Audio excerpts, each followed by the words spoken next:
Okay, over at Bloomberg View yesterday, Mark Gilbert has stirred up a firestorm of controversy with an article titled "Euthanasia." Euthanasia is mercy killing, or killing of another person. Euthanasia is when you put down a dog or a cat, right? That's how, is typically, but putting down a person for a compassionate purpose is what euthanasia means, arguably. He says, ever watched a loved one die in a hospital bed, insensate from morphine, hands that made dinner, earned the rent, wiped away tears, and raised a child, bruised and swollen after one too many stabbings to find a vein?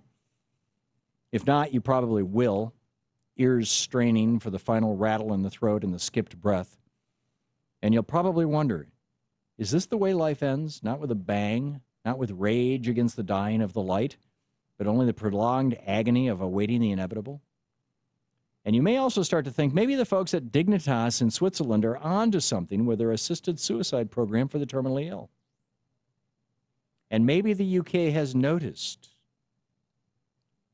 The House of Lords, which is the Senate of the UK, there's the House of Commons, which is the House, and the House of Lords, which is sort of their Senate, the bicameral legislature, is going to debate, quote, a bill to enable competent adults who are terminally ill to be provided at their request with specified assistance to end their own lives. He says the Netherlands, Belgium, Switzerland all allow some form of assisted dying, as do here in the United States, Oregon, Washington, Vermont, Montana, and New Mexico. And he argues that the UK should do the same. Worldwide, 28% of the world's population now is over 55. Excuse me, over 65. 28.46% of the world's population is over 65. People who are getting into the last couple decades of their lives. And in many cases, modern medicine and advances in science and all these other things have given people over 65 an opportunity to live higher quality lives than previous generations. And I look back at my parents. I think ultimately the thing that killed my dad was that he smoked for 50 years. But when you take that out of the equation, what you see is that people are living longer and longer and with better and better quality to their lives. So, on the other hand, there are more and more. The boomers are aging out. And they're dying out all over the world. I mean, the baby boom was not limited to the United States after World War II. In fact, arguably, it was larger in Germany and Japan than it was here. So what do we do about this?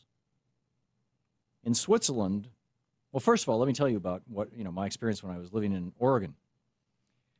I was doing a morning show on KPOJ as well as this national show. And when Louise and I lived in Oregon, Washington State was going through a debate about physician-assisted suicide, essentially. Now, I remember back, decades ago, when it was Jack Kevorkian in Michigan. Dr. Jack Kevorkian was helping people commit suicides. And it was, it was all over the press and stuff. This was in the 80s, as I recall, or maybe the 70s. And he actually went to prison for quite some time in Michigan for helping people die.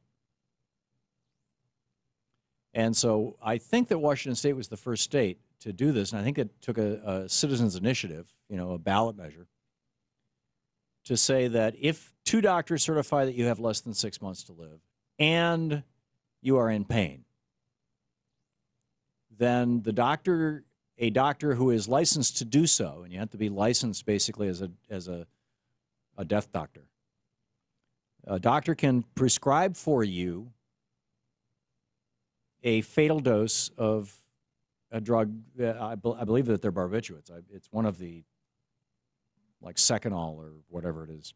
It's one of the barbiturate drugs that you take, and it just basically slows down everything until you become unconscious, and then your heart stops beating, you stop breathing, and off you go. And it takes half hour, hour and a half after you drink this stuff to just expire gently, relatively gently, about as gently as anybody can do it.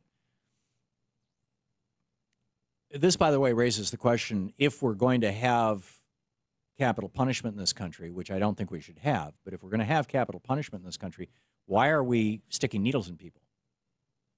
Why don't we just have them drink, 6 ounces of barbiturate overdose and gently pass away?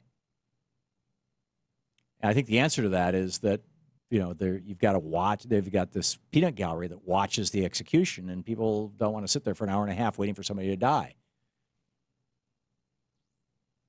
which seems bizarre to me. It's another argument against capital punishment. But back to euthanasia.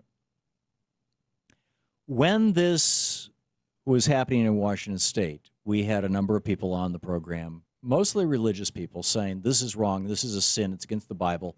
The Bible says, or Catholic doctrine is, and much Christian doctrine is, if you commit suicide, you're not going to go to heaven, you're going to go to purgatory at the very best. And my apologies to Catholics if I'm misstating that. And then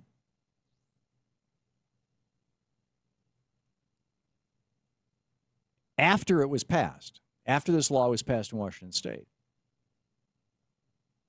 before it was passed, there was a woman who rather famously dehydrated herself to death. She just said, I'm going to stop drinking. She was elderly. She was in pain. She had cancer. Her daughter was with her. The newspaper did a huge story about it. I believe it was the Oregonian. It might have been the Seattle paper. But I read it. I mean, we lived there.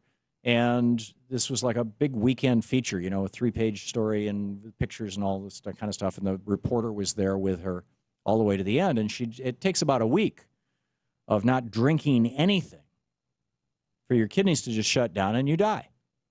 And she peacefully, fell asleep and died. Although there's a certain amount of discomfort associated with dying of dehydration.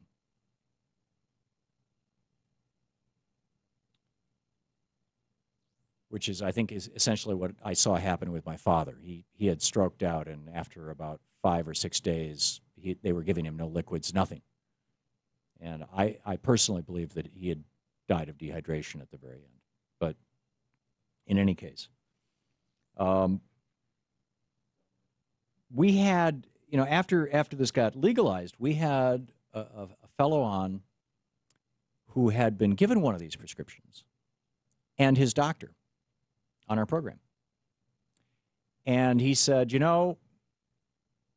having that bottle sitting on the table next to my bed, knowing that I could just reach over and pour it down my throat anytime I want, every day I wake up and I look at that bottle and I think, I can go another day.